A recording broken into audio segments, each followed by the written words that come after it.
If we want to create a new campaign in SKUDO, we will have to go to the campaign section in the main menu and click on the new campaign button.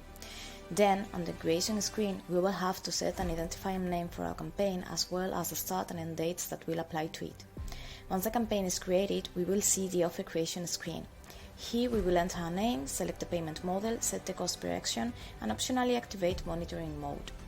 The offer will automatically be linked to the campaign we have just created, but if we want to link it to another previously created, we can also do it from here. Next, we will set a start and end date for the offer, as well as the destination URL and fallback one.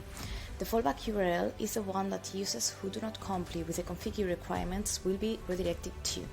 For example, if the Android filter is enabled and a user with an iOS device clicks, that user will be redirected to the fallback URL that was previously configured.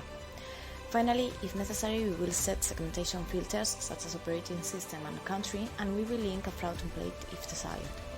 If the offer we are creating is independent of the campaign, we will go to the offer sections in the main menu, click on the new offer button and follow the same steps.